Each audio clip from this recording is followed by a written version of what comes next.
Amém? Então oremos ao Senhor.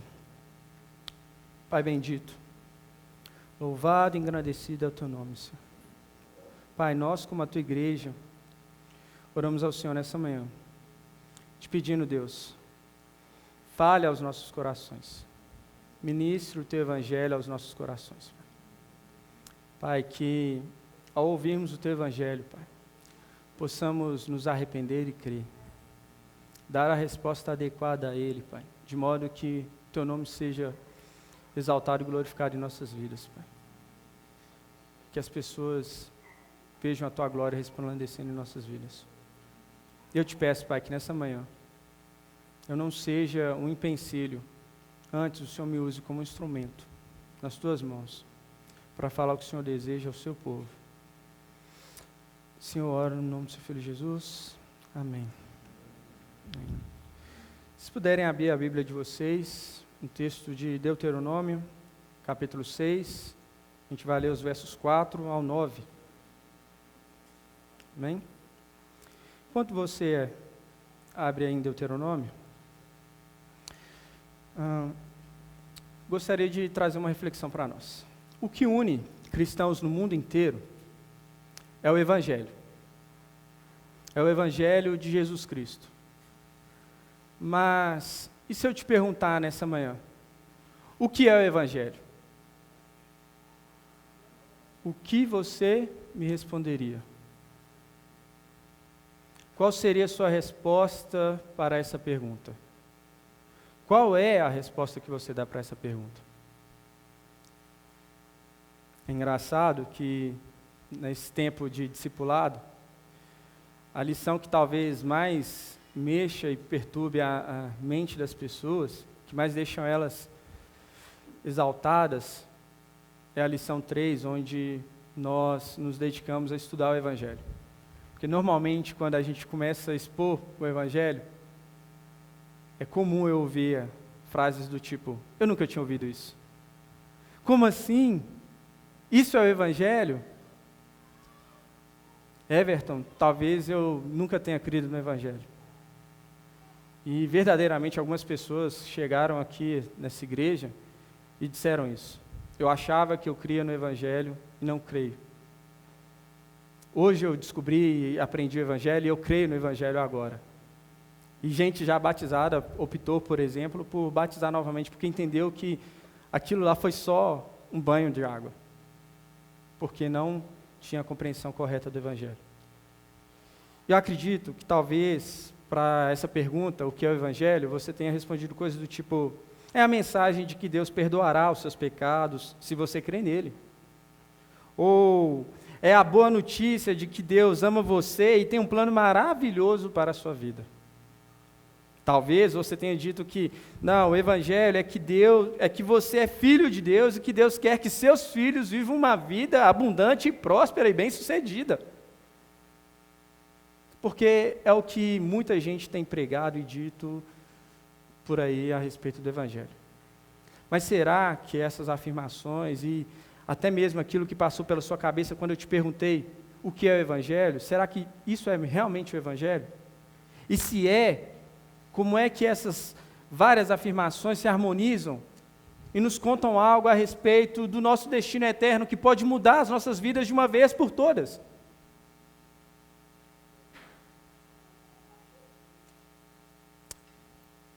Nessa manhã, eu farei aquilo que eu fui chamado a fazer.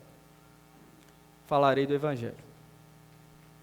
E eu tenho como objetivo que a gente saia daqui esclarecido sobre o que é o Evangelho.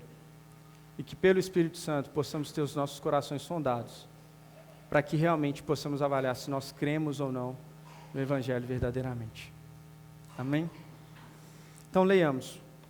Deuteronômio, capítulo 6, versos 4 ao 9. Diz assim um texto: Escute, Israel, o Senhor nosso Deus é o único Senhor. Portanto, ame o Senhor seu Deus de todo o seu coração, de toda a sua alma e com toda a sua força. Estas palavras que hoje lhe ordeno estarão no seu coração. Você as inculcará a seus filhos, e delas falará quando estiver sentado em sua casa, andando pelo caminho, ao deitar-se e ao levantar-se. Também deve amarrá-las como sinal na sua mão, e elas lhe serão por frontal entre os olhos, e você as escreverá nos umbrais de sua casa e nas suas portas.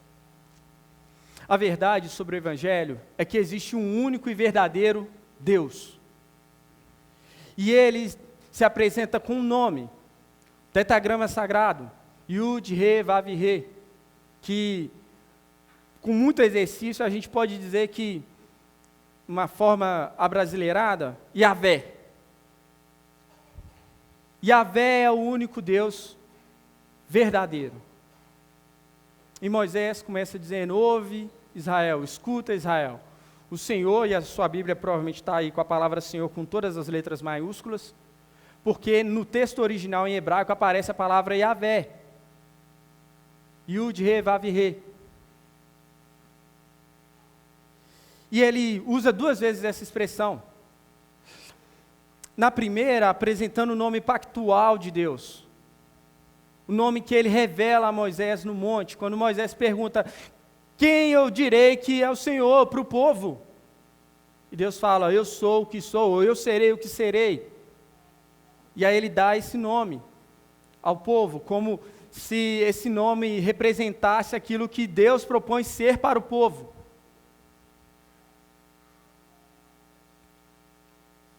E Deus passa a ser conhecido por esse nome pactual, que a gente perdeu a pronúncia porque o 3º mandamento diz para não usar o nome do Senhor em vão. Então, o povo de Israel não pronunciava o nome de Deus. Por isso, na sua Bíblia, traduz pela palavra Senhor, porque ao invés de pronunciar o nome de Deus, eles pronunciavam a palavra Adonai, que quer dizer Senhor. E tem uma conotação aí também. Dizer que Yahvé é o único Deus e é o único Senhor, quer dizer que Ele é o único Rei soberano sobre toda a criação. Ele pode exigir qualquer coisa daquilo que é criado, das suas criaturas. Então existe um único Deus verdadeiro, e esse Deus governa sobre todas as coisas, sobre tudo que é criado. Essa é a primeira afirmação do Evangelho. E veja o que ele exige da sua criação, o que ele exige da humanidade. Ele exige amor integral. Ame o Senhor teu Deus com todo o seu coração, com toda a sua alma e com toda a sua força. Aqui Moisés está dizendo: olha, você deve amar a Deus com todo o seu ser. Talvez alguém diria: Moisés, como? Como amar a Deus com todo o meu ser? Ele fala: essas palavras que eu te ordeno, você guardará elas no seu coração e as inculcarás nos seus filhos. Falará dela ao se levantar, ao se deitar, ao sair pela porta, ao voltar, caminhando pelo caminho. Ou seja, por toda a sua vida você deve ser conduzido por estas palavras. E ele termina dizendo que você deve ter elas atadas nos seus braços, como um frontal nas suas testas e nos umbrais das suas portas. Alguns judeus levaram isso tão a sério que eles passaram a amarrar uma caixinha com o rolo, com esses escritos dentro daquela caixinha, e colocou uma outra na testa com esses mesmos escritos e alguns outros textos. Não à toa Jesus critica essa prática no Novo Testamento, os filactérios, dizendo: ó, vocês alargam seus filactérios, mas seu coração está longe de mim. Porque o que Deus exige do seu povo não é simplesmente atitudes externas que o agradem, mas um coração comprometido com Ele integralmente. E por que Ele pode exigir isso? Porque Ele é o Criador de todas as coisas. Então, a segunda verdade que o Evangelho vai nos comunicar é que esse Deus, único e verdadeiro, que exige de nós amor exclusivo e integral, Ele pode fazer isso porque Ele criou todas as coisas, e como Criador, Ele que designa o propósito daquilo que foi criado. Veja só, quem criou o violão, criou com um objetivo: produzir música com ele. Eu posso pegar o violão e jogar tênis com ele? Eu posso, mas esse não é o propósito pelo qual ele foi criado. Quem aqui é testemunha de airfry? Né? Eu gosto de pensar na airfry, por quê? ela foi criada com o objetivo: fritar objetos sem usar gordura, certo? Então, quem projetou a Airfryer projetou com um objetivo. Só que toda vez que eu converso com alguma pessoa, eu descubro que dá para usar a Airfryer para fazer uma coisa diferente. Dá para fazer bolo, dá para fazer um monte de coisa que não foi projetado, mas dá. E se eu te disser que talvez você está vivendo a sua vida fora do propósito para o qual você foi criado?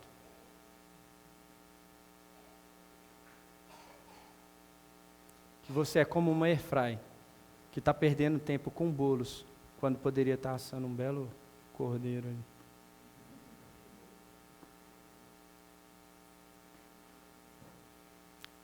E veja, o segundo texto que eu gostaria de ler com vocês está em Gênesis, capítulo 1, versos 26 a 28.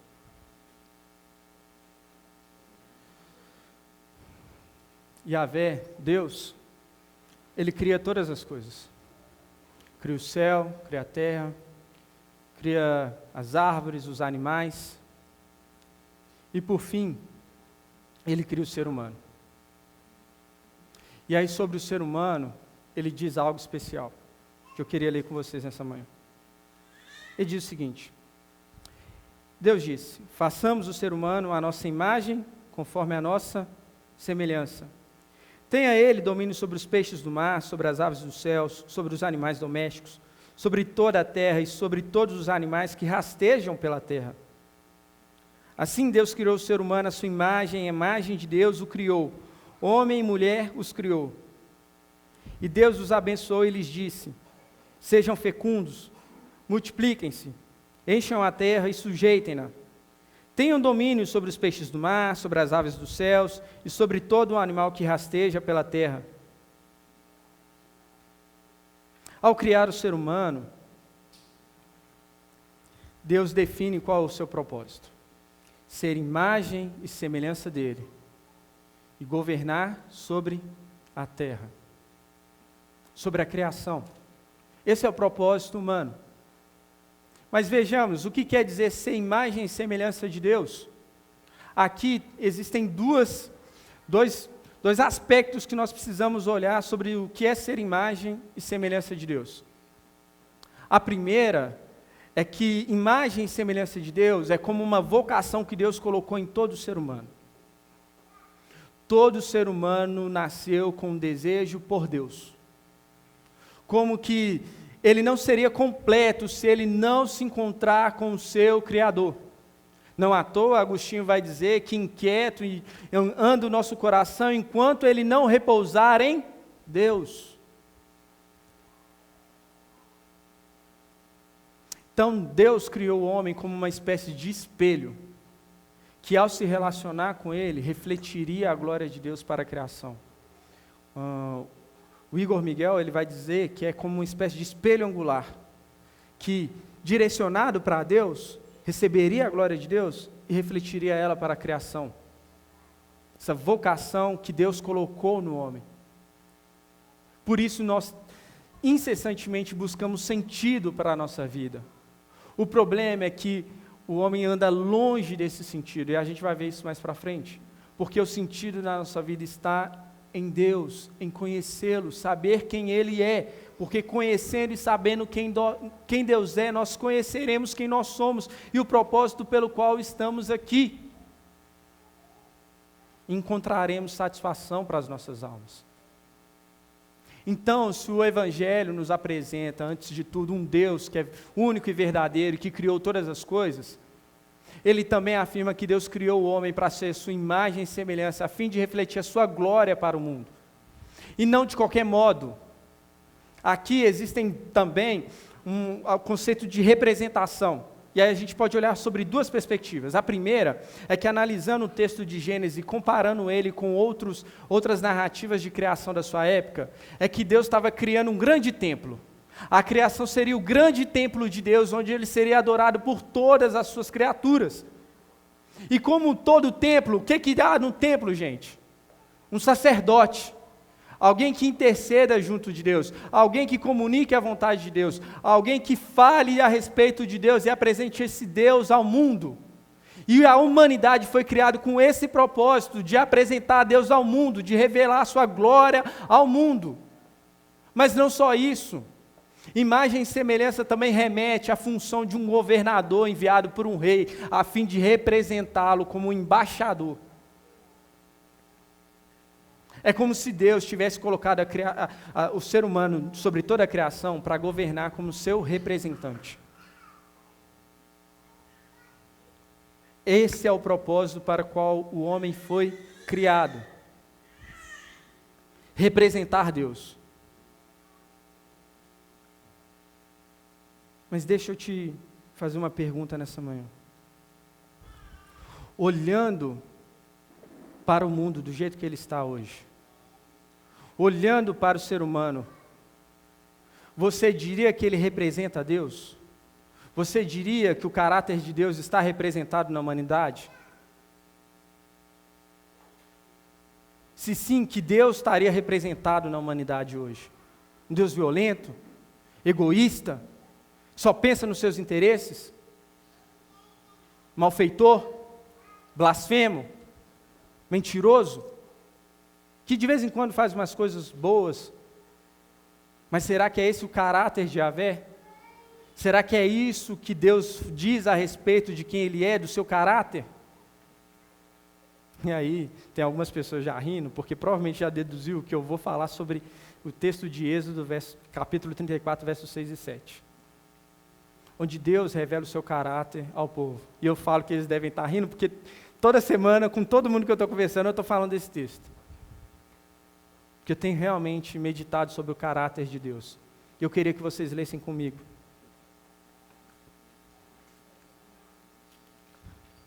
Se o ser humano é representante de Deus, então, ao olhar para ele, nós deveríamos enxergar o caráter de Deus. E Êxodo 34, versos 6 e 7 diz o seguinte: o Senhor passou diante de Moisés e proclamou: o Senhor Deus compassivo e bondoso, tardio em irar-se, e grande em misericórdia e fidelidade, que guarda a misericórdia em 1000 gerações, que perdoa a maldade, a transgressão e o pecado, ainda que não inocente o culpado, e visita a iniquidade dos pais nos filhos, e nos filhos dos filhos, até a 3ª e 4ª geração. Aqui tem 2 aspectos do caráter de Deus que a gente precisa trabalhar com eles. O primeiro é a sua bondade, que reflete a sua santidade. Deus é distinto de todos os outros deuses. Por quê? Porque diferente dos deuses antigos, que eram melindrosos, ora ele estava de bom humor e abençoava o seu povo, ora eles estavam de mau humor e, você fez tudo certinho, mas que se lasque. O que importa é a minha vontade. Yahvé se apresenta sendo um Deus compassivo, bondoso, tardio em irar-se e grande em misericórdia e fidelidade, que guarda a misericórdia em 1000 gerações e perdoa a maldade, a transgressão e o pecado. Então ele é distinto de todos os outros deuses porque ele é confiável. O seu caráter é bom. Mas isso não é todo o caráter de Deus. E aqui a gente tem aquilo que algumas pessoas vão dizer que é uma aparente contradição. Como pode um Deus tão perdoador e tão bom assim, ainda assim dizer que Ele é aquele que não inocenta o culpado e visita a iniquidade dos pais nos filhos e nos filhos dos filhos até a 3ª e 4ª geração? Como lidar com isso? Essa pergunta, dessa aparente contradição, eu vou responder mais adiante. Mas veja, pensemos na primeira parte do caráter de Deus revelado ali a Moisés. Esse Deus bondoso. Se a humanidade é seu representante, deveria representar os interesses desse Deus, nós deveríamos encontrar extrema bondade na humanidade. Mas vamos convir? Não é essa a realidade. em sua grande maioria, há muita maldade, mais maldade do que bondade na humanidade. E por que isso? Porque o ser humano é pecador. E eu queria ler com vocês Romanos capítulo 3. Nós vamos ler os versos 10 a 18.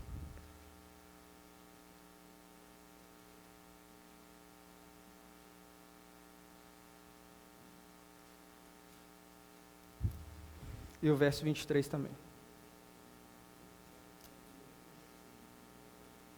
Romanos 3, perdão. Romanos 3, versos 10 ao 18. Como está escrito: não há justo, nenhum sequer. Não há quem entenda, não há quem busque a Deus. Todos se desviaram e juntamente se tornaram inúteis. Não há quem faça o bem, não há nenhum sequer. A garganta deles é sepulcro aberto, com a língua enganam. Veneno de víbora está nos seus lábios. A boca eles a têm cheia de maldição e amargura. Os seus pés são velozes para derramar sangue. Nos seus caminhos há destruição e miséria. Eles não conhecem o caminho da paz. Não há temor de Deus diante dos seus olhos. Verso 23 vai dizer: pois todos pecaram e carecem da glória de Deus. Essa é a condição que todo ser humano se encontra hoje. E talvez você vai me dizer: Everton, tá doido, cara? Você falou que Deus nos fez a nossa imagem e semelhança, como é que o ser humano se encontra nessa condição? Você falou que Deus é bom, e aí, como é que eu lido com isso? É porque, e aqui está um outro aspecto do Evangelho, é que para o Evangelho ser uma boa notícia, a gente precisa entender qual é o estado em que nós nos encontramos hoje. O estado em que o ser humano natural se encontra. E a narrativa de Gênesis, que começa com a criação, e depois no capítulo 1 termina com a criação do homem, e depois no capítulo 2 inicia com uma outra visão da criação do homem, no capítulo 3 vai narrar algo. Vai narrar a queda do ser humano.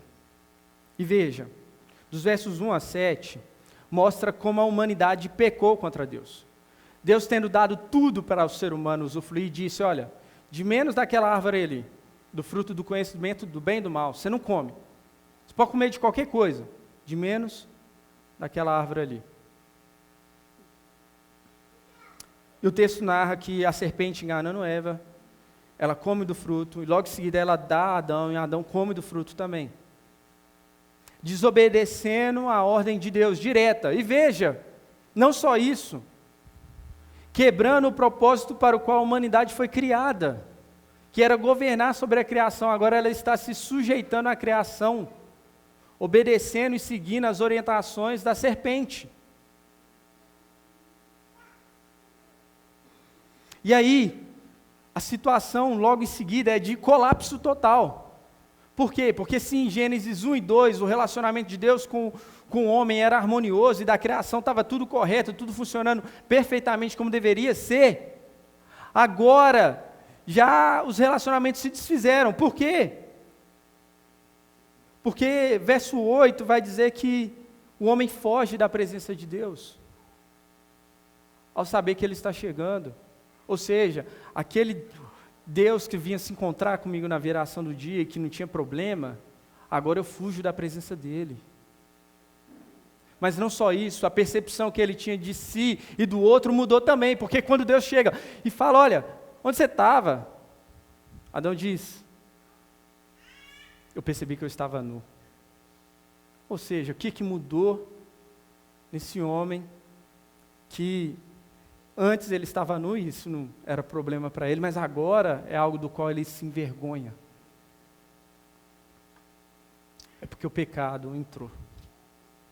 Ele compreendeu que ele está em desconformidade com Deus. Mas não só isso. Deus pergunta para ele: você comeu do fruto que eu disse que você não deveria comer? O homem vira e fala: não, o problema é a mulher, e o problema no final é seu, porque foi você que me deu ela. Então agora o relacionamento dele consigo próprio e com o outro, com o próximo, se desfez também. Aquela mulher que no final do capítulo 2 ele olha para ela e fala assim, ela é carne da minha carne, osso dos meus ossos, será chamada varô porque do varão saiu. Aquela que era complementar a ele, que era uma extensão de quem ele era, que ele se via nela, agora é a inimiga. É a culpada da vergonha que ele sente.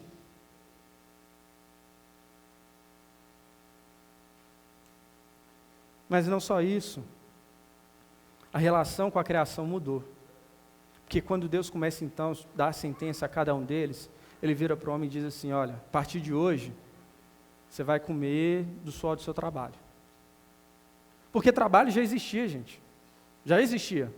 A questão é que a criação cooperava. Veja lá, Deus não manda Adão nomear os animais? E o que o texto fala? Que Adão foi correndo atrás de cada animal e, você é a vaca, você é o boi, não.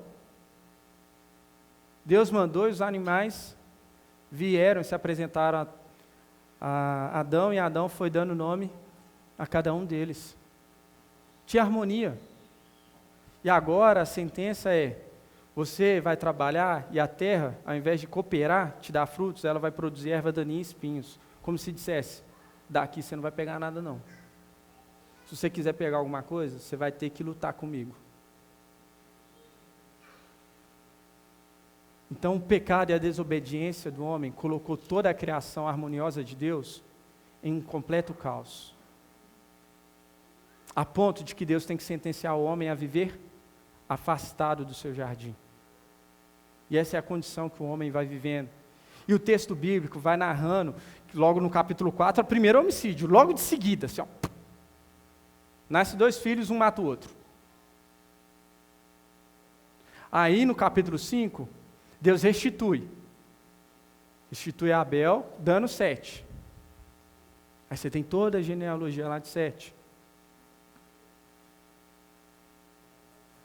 Mas no capítulo 6, já começa dizendo, olha, e aí os filhos de Deus tiveram muitas filhas, elas se casaram com os filhos dos homens e tal, e o texto vai dizer que a maldade estava se multiplicando. Veja, quando Deus criou o homem, Ele deu uma bênção. A bênção da multiplicação. Sejam fecundos e multipliquem-se. Por quê? Porque o objetivo é que, sendo imagem e semelhança de Deus, a glória de Deus fosse espalhada através da humanidade. O texto bíblico fala sobre isso, sobre a criação, sobre a terra ser cheia da glória de Deus. É uma expectativa que está no texto bíblico. O propósito inicial era de que a humanidade fosse esse caminho da glória de Deus ser manifesta ao mundo. Mas agora, como diz Gênesis 5, no verso 3 ali, Adão está gerando filhos à sua imagem e semelhança, mas a imagem e semelhança do homem caído. E é por isso que Paulo, em Romanos 3, vai dizer, não há nenhum justo. Não há ninguém que queira a Deus. Não há ninguém que busque a Deus. Não há quem queira. Sua boca é como sepulcro caiado. Maldade e mentira está no meio deles. E aí nesse ponto, se você está acompanhando tudo que eu falei até aqui, você deve ter chegado à conclusão de que a situação do ser humano então é desesperadora. Mas para que fique claro para a gente qual é a verdadeira condição do ser humano natural, a gente tem que pensar o seguinte, que o conceito de justiça, ele trabalha com a ideia de que a ofensa é do tamanho do ofendido. Sabe qual é o tamanho da ofensa que o homem provocou? É do tamanho de Deus. Uma ofensa infinitamente maior e superior à honra que qualquer homem pode ter. E uma das coisas que o conceito de justiça vai trabalhar é você dar aquilo que é direito ao outro. Por favor, abaixa um pouco. Aí, valeu, Alex, obrigado. Acho que... Estão me ouvindo? Então tá bom. O conceito de justiça mais amplo é você dar de direito. Parou? Oi? Tá baixo? Aumenta aqui. Isso. Aí. Pronto? Melhorou? Sim. O conceito de justiça, de forma ampla, é você dar aquilo que é de direito a quem merece. Como então restituir a Deus? Como dar a Deus aquilo que ele tem direito? Se o homem o ofendeu, se o homem o rejeitou, se o homem não só não quis se submeter ao propósito pelo qual foi criado, como quis usurpar o lugar de Deus. Como? Como resolver esse problema insolúvel? Isso me faz lembrar de um texto que cabe muito bem para o nosso contexto aqui. Marcos, capítulo 10, narra o encontro de Jesus com um jovem rico.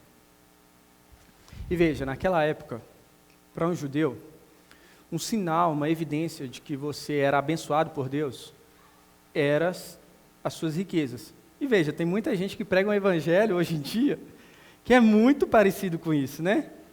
Não, se você é abençoado por Deus, você vai prosperar, você vai ser bem-sucedido. Só que aí Jesus se encontra com um jovem, nessa condição, rico. E ele chega para Jesus e fala assim: o que eu preciso fazer para ser salvo? Aí Jesus lista lá tudo o que ele tem que fazer. Ó. Obedece os mandamentos? Obedece a lei de Deus? Não, sim. Ó. Todo checklist lá, ele... certinho. Então Jesus lança um desafio para esse jovem. Então beleza. Vende tudo o que você tem e me segue. O texto diz que ele sai triste, porque ele tinha muitas posses. Ele era muito rico. O amor dele não estava em Deus, estava nas riquezas. E o que Deus exige do seu povo? Amor integral. E aí, interessante, a reação dos discípulos. Porque para mim o que é mais fundamental é entender a reação dos discípulos e o que Jesus diz em seguida. Porque os discípulos, eles entram em desespero. Uai, se ele, que é certinho, faz tudo, vai lá na igreja, toca no louvor, dá dízimo, dá oferta, voluntaria, sai para evangelizar e faz tudo certinho. A cartilha do crente, do evangélico, assim, ó, tá perfeito, e ainda é abençoado, é próspero, é rico. Se esse não é salvo, o que vai ser de nós? Como alguém pode ser salvo? E a resposta de Jesus é: o que é impossível para o homem é possível para Deus. Então, se alguém falar que o que é impossível para o homem, falando de prosperidade, de cura, qualquer outra coisa, você rejeita isso aí. Porque o texto está falando sobre salvação. É impossível ao homem se salvar, mas isso é possível para Deus. Então, como Deus vai salvar o homem? Porque lembra, segunda parte do caráter de Deus, que ele não inocenta o culpado? Como Deus pode inocentar um culpado?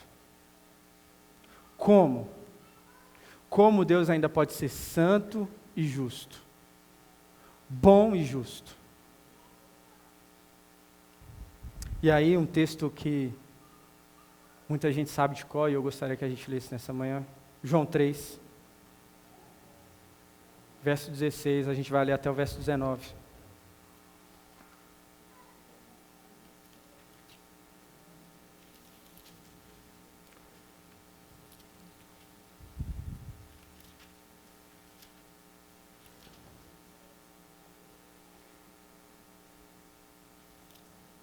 Amém?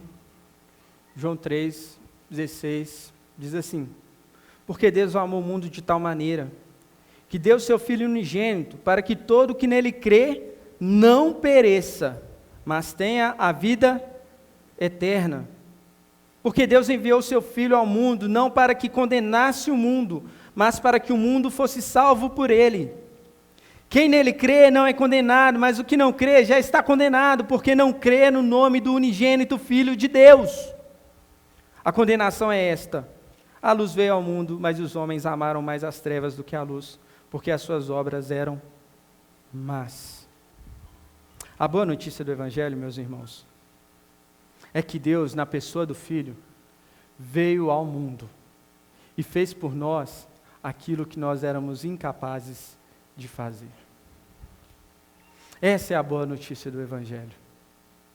E veja, conhecer aquele Deus verdadeiro e único, que criou todas as coisas, faz-nos compreender qual é a nossa condição, mas também nos leva a conhecer o seu caráter.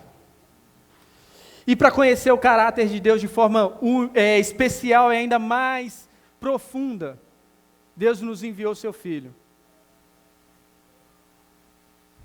Jesus Cristo. E olha que interessante, porque por meio da revelação de quem Cristo é, o Filho unigênito do Pai, nós sabemos que no Deus, naquele único Deus verdadeiro, existem 3 pessoas. Então, faz parte do Evangelho compreender quem Deus é: Pai, Filho e Espírito Santo. Porque se na criação Deus cria todas as coisas pela sua palavra, na ação do seu Espírito, agora na redenção o Pai envia o Filho, que Lucas vai dizer que fez todas as coisas na dependência do Espírito Santo, ungido, capacitado pelo Espírito a fazer.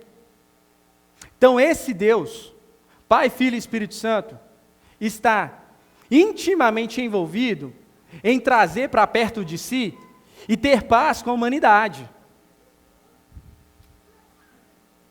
E agora, o texto bíblico vai dizer que chegando à plenitude dos tempos, ou o tempo esperado, o tempo planejado por Deus, Ele enviou Jesus Cristo ao mundo. Deus de Deus, assumindo a natureza humana. E o texto bíblico vai narrar que Ele é concebido pelo Espírito Santo e nasce de uma virgem. Para o quê? Para que Ele não tivesse pecado. E o texto também vai deixar claro que Ele vive uma vida sem pecado. Olha só, quando Jesus se batiza, o texto vai dizer que, ao sair das águas, o Espírito Santo desceu sobre Ele na forma de uma pomba, e uma voz do alto, a voz do Pai, dizia: "Este é o meu Filho amado, em quem eu me agrado." Em outras palavras, a gente pode dizer que Jesus é a humanidade que agrada a Deus. Aquilo que você e eu éramos incapazes de fazer, o Filho de Deus, em forma humana, fez por nós. Obedeceu a Deus completamente.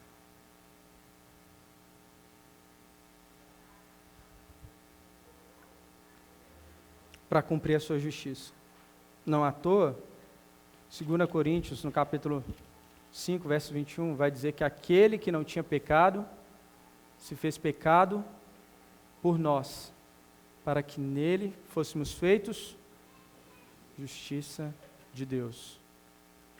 A verdade é uma só, meu irmão. Que após ter vivido uma vida sem pecado, Cristo morreu como um pecador. Quem deveria estar naquela cruz sou eu e você. Mas eu e você naquela cruz seria insuficiente. Por melhor que nós fôssemos, seria insuficiente. Deus revela em toda a Escritura, principalmente no Antigo Testamento, e a gente vê isso muito evidente na Páscoa, que era necessário que o inocente morresse no lugar do pecador. E veja, o texto da Páscoa, ele é muito específico a respeito da celebração lá. Ele diz que no 10º dia, a família deveria pegar o cordeiro e trazer para dentro de casa. Você já se imaginou por que Deus pede para trazer um cordeiro e deixar ele dentro de casa por 4 dias? Porque só no 14º dia que ia imolar ele, ia matar ele. Vocês imaginam por que Deus fez isso? Para que nós tivéssemos identificação com Ele. Imagina que você chega em casa com um cachorrinho. Por exemplo, o Benjamin, ele não pode ver um animal. Ele vê um cachorro, ele já quer abraçar, já quer brincar com ele e tal. Por quê? Ele cria afeto, laços com ele. Então eu imagino que naquele tempo, né, o texto não está falando de cachorro, está falando de um cordeiro. Trazia o cordeiro para dentro de casa, os meninos já estavam pondo nome nele. É o Totó, é o Ted, é sei lá o quê. Para que houvesse identificação. Só que 4 dias depois, essas mesmas crianças que acabaram de colocar o nome naquele cordeiro, eram as mesmas que estavam testemunhando ele morrer, para que elas pudessem viver. Para que elas vivessem, um inocente teria que morrer no lugar delas. E veja, ser humano nenhum é capaz de negar sua natureza pecadora. Por isso o Filho de Deus teve que vir ao mundo. Por isso que aquela cruz, ela era do tamanho exato de Jesus. Você e eu, morrendo lá, era insuficiente. Era preciso que o Filho de Deus estivesse lá. Para que o quê? Para que a justiça de Deus fosse então revelada. E não só isso, saciada. Porque Romanos 3, que nos apavora dizendo que não há nenhum justo sequer, não há ninguém que tema a Deus, não há ninguém que o busque. Ele nos apresenta também o modo com o qual Deus então resolve esse problema insolúvel do homem. E vamos ler lá, Romanos 3. E agora a partir do verso 21. A gente vai ler do 21 ao 26, que diz o seguinte: Mas agora, sem lei, a justiça de Deus se manifestou, sendo testemunhada pela lei e pelos profetas. É a justiça de Deus mediante a fé em Jesus Cristo para todos e sobre todos os que creem. Porque não há distinção, pois todos pecaram e carecem da glória de Deus, sendo justificados gratuitamente por sua graça, mediante a redenção que há em Cristo Jesus, a quem Deus apresentou como propiciação no seu sangue, mediante a fé. Deus fez isso para manifestar a sua justiça por ele, na sua tolerância, por ter ele, na sua tolerância, deixado impunes os pecados anteriormente cometidos. Veja se esse texto não remete ao caráter de Deus, tardio em irar-se, misericordioso e compassivo, grande em fidelidade, que perdoa as transgressões e os pecados de até 1000 gerações. Em Jesus o caráter de Deus é mais bem revelado.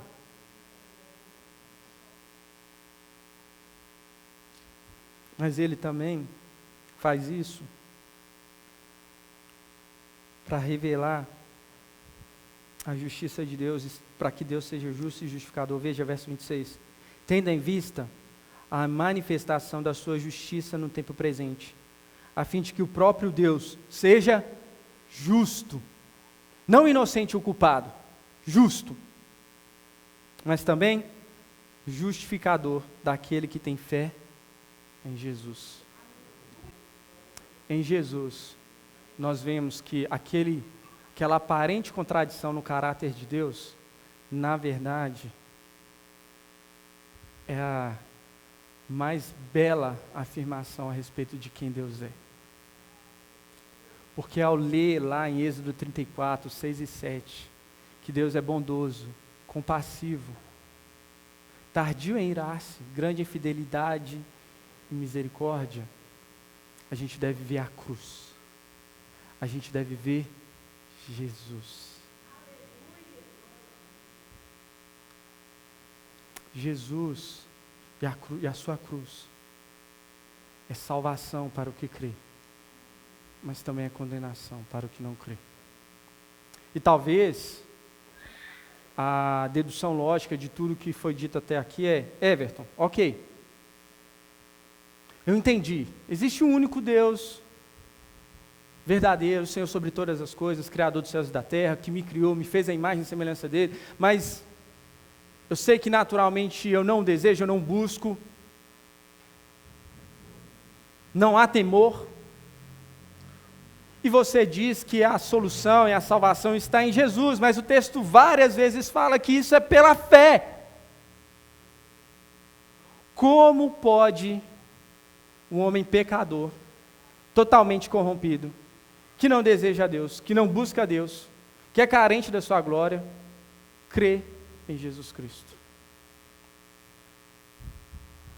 Como pode? Mais uma vez, o que o texto bíblico vai nos dizer é que Deus intervém mais uma vez. Deus age mais uma vez.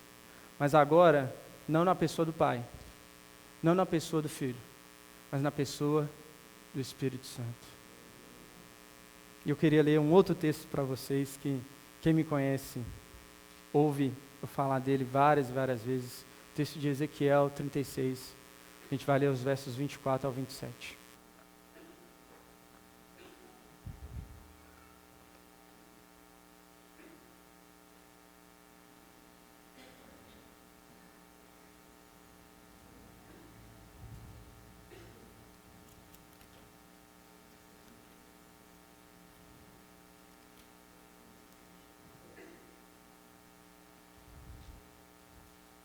Ezequiel 36,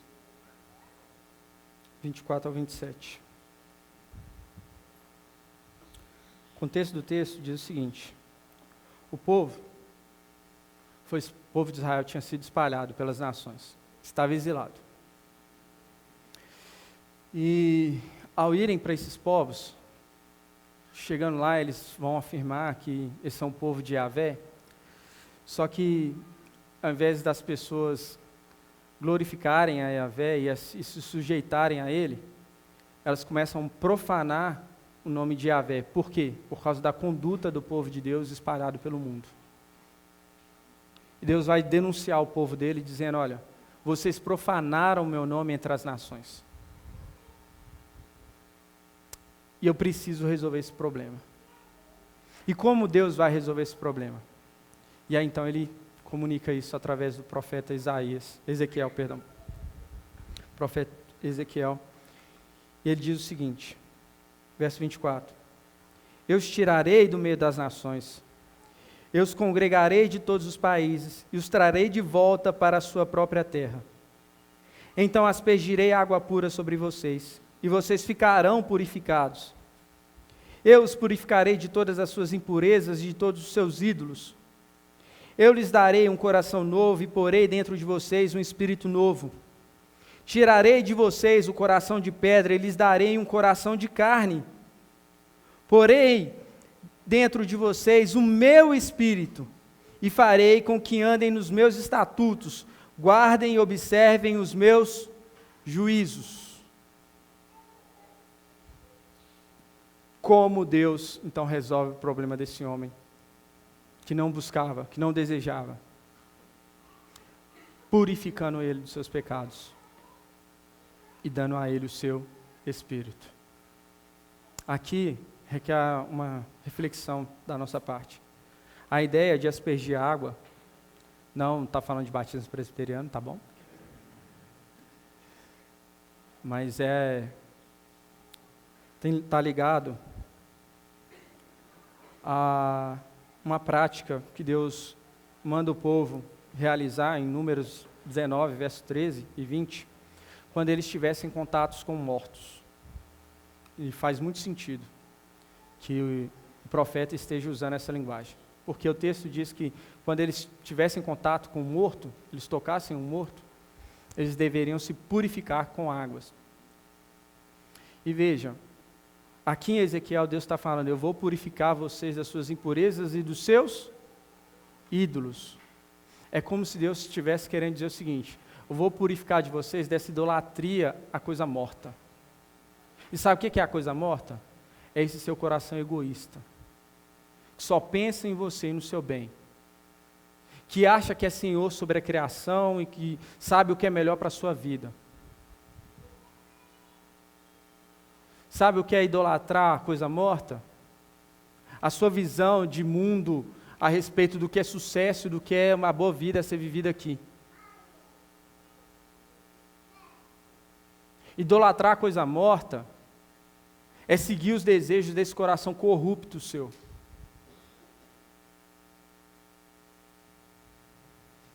E não à toa, há um conceito bíblico que vários autores têm usado hoje em dia, que é uma linguagem que aparece nas Escrituras, de que você se torna aquilo que você adora. Você se torna semelhante àquilo que você adora. Não à toa, quando o povo no deserto adora o bezerro de ouro, Deus usa uma linguagem de trato de gado para o castigo que Ele vai dar ao povo. E agora Deus está dizendo, vocês adoram ídolos mortos, porque o coração de vocês também está morto. Vocês são como zumbis. Vocês são a perfeita definição de The Walking Dead. Vocês estão andando como se estivessem vivos, mas estão mortos. Então Ele precisa purificar o nosso coração da idolatria. Como Ele faz isso? Trocando esse coração de pedra por um coração de carne, um coração vivo, derramando em nós o quê? O seu Espírito, colocando dentro de nós o seu Espírito. E veja, se não tem umas falas de Jesus, em João capítulo 3, na conversa com Nicodemos, que remete a isso, Jesus vira para Nicodemos, é necessário nascer de novo. E aí Nicodemos fala, mas por acaso um homem pode entrar novamente no ventre da sua mãe e nascer de novo? E Jesus fala, não, Nicodemos, é necessário nascer da água e do Espírito. É necessário que Deus coloque o seu Espírito dentro do ser humano, para que, tendo um coração regenerado, possamos crer. E veja, Efésios 2, versos 1 ao 10, eu queria ler com vocês, é o último texto que a gente vai ler nessa manhã.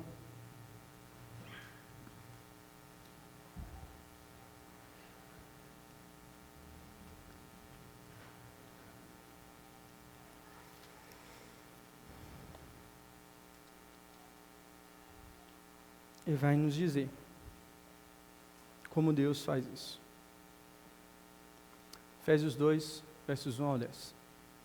Diz: Ele lhes deu vida quando vocês estavam mortos em suas transgressões e pecados, nos quais vocês andaram no outro tempo, segundo o curso deste mundo, segundo o príncipe da potestade do ar, do espírito que agora atua nos filhos da desobediência. Entre eles também nós todos andamos no passado, segundo as inclinações da nossa carne, fazendo a vontade da carne e dos pensamentos. E éramos por natureza filhos da ira, como também os demais. Mas Deus, sendo rico em misericórdia, por causa do grande amor com que nos amou, e estando nós mortos em nossas transgressões, nos deu vida juntamente com Cristo. Pela graça vocês são salvos. E juntamente com Ele nos ressuscitou e com Ele nos fez assentar nas regiões celestiais em Cristo Jesus. Deus fez isso para mostrar nos tempos vindouros a suprema riqueza da sua graça, em bondade para conosco em Cristo Jesus. Porque pela graça vocês são salvos, mediante a fé. E isto não vem de vocês, é dom de Deus. Não de obras, para que ninguém se glorie, pois somos feituras dele, criados em Cristo Jesus para boas obras, a quais Deus de antemão preparou para que andássemos nelas. Quando você e eu ainda não desejava, ainda não buscava, Deus preparou tudo. Seu Filho Jesus, o Cordeiro Santo, que Pedro vai dizer que é o Cordeiro de Deus, conhecido antes da fundação do mundo. Então Deus não foi pego de surpresa. Ele sabia que falharíamos, mas Ele já tinha providenciado isso. E essa salvação não é por mérito nosso, não é pelo nosso esforço, não é pelo que nós podemos fazer, não é pelo quão certinho que você é, ou quão abençoado você acredita que seja. Ela é por graça, favor imerecido. Deus nos deu gratuitamente. Nós só podemos participar dela pela fé. E Ele garante isso, nos dando o seu Espírito Santo. Então, diante de tudo que foi exposto, e eu poderia falar muitas outras coisas, a gente pode concluir e dizer que o Evangelho diz respeito a quem Deus é, Pai, Filho e Espírito Santo. Nosso Criador, nosso Redentor, nosso Consumador.